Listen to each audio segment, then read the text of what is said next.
Ketemu lagi dengan saya Ferdinand Hutahayan di Monolog channel Sosialis TV. Saya menyoroti kali ini pernyataan Pak Hasim Joyo Hadikusumo, adik dari Presiden terpilih Republik Indonesia ke-8 Bapak Prabowo Subianto, yang menyatakan bahwa ada sekitar 18 juta anak yang berangkat sekolah setiap hari dengan perut lapar. 18 juta, angka yang cukup besar. Apa ini kaitannya? Kenapa disampaikan oleh Pak Hasim? Adalah terkait dengan program makan gratis terhadap anak-anak.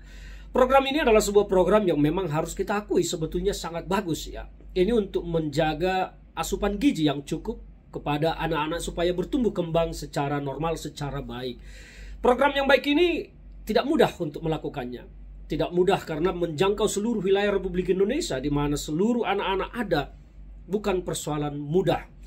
Dan lebih dipersulit lagi karena selama ini data saja, data anak saja, data kependudukan miskin tidak pernah akurat sampai saat ini. Dari bertahun-tahun, puluhan tahun terus diupdate, tetapi tidak kunjung tuntas dan tidak kunjung akurat.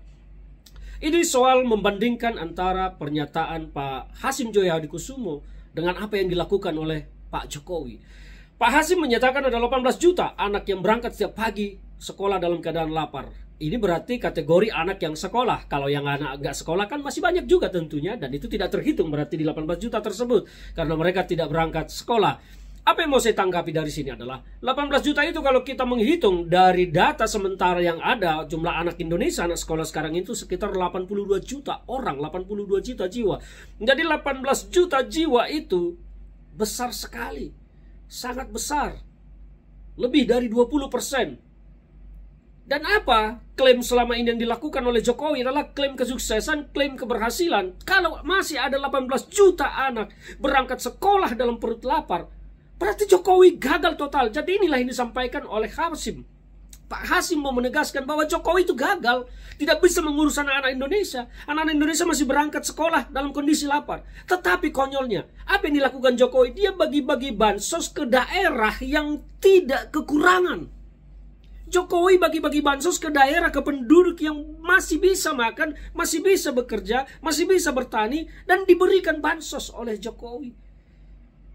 Sampai kemarin Jokowi masih bagi-bagi bansos di Solo, di Surakarta, kampung halamannya. Untuk apa di sana bagi-bagi bansos ketika di daerah lain ada yang kelaparan? Masih banyak masyarakat kita yang kelaparan, yang terdengar kelaparan itu di Papua. Kenapa Pak Jokowi tidak bagi-bagi bansos ke Papua, ke pedalaman Papua, masuk bagi-bagi bansos?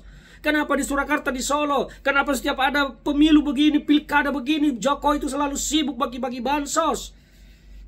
Kita tahu Jawa Tengah itu pertarungan keras bagi pilkada gubernur maupun pilkada bupati dan wali kota.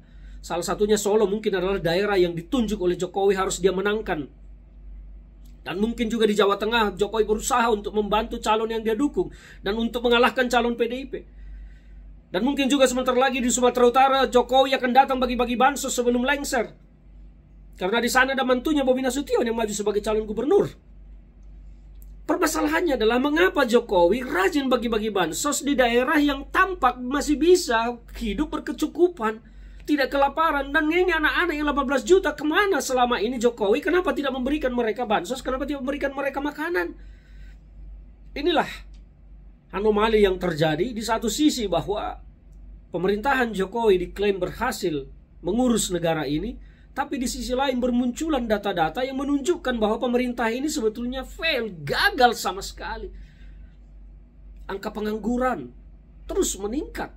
Jangan dibilang datanya pengangguran menurun. Saya tidak percaya, pengangguran pasti bertambah. Saya percaya itu pengangguran bertambah. Gen Z kita sekarang mereka mau kemana? Lulusan-lulusan baru mereka mau kemana? Golongan menengah, kalangan menengah menurun. Bahkan makan tabungan semakin menurun. Tidak ada penambahan tabungan.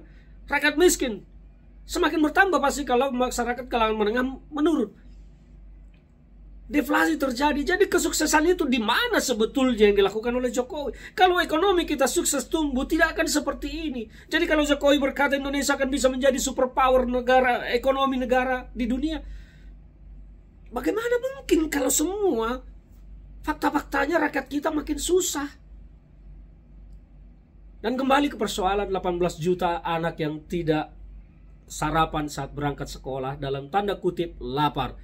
Ini adalah pernyataan yang harus kita akui, dan Jokowi juga harus menerimanya bahwa ini adalah kegagalan Jokowi yang paling telak. Bahwa harusnya tidak ada anak-anak yang kelaparan, tidak ada anak-anak kita yang berangkat sekolah dalam kondisi lapar. Dan itu adalah kegagalan pemerintah, kegagalan Jokowi. Jadi sebaiknya Jokowi berhentilah mengklaim keberhasilan seolah-olah sukses membangun Indonesia. Pak Jokowi, Indonesia di tangan Anda bukan maju tetapi mundur. Korupsi semakin liar. Dan ini semua karena ulah Anda sebagai presiden yang tidak bisa memimpin.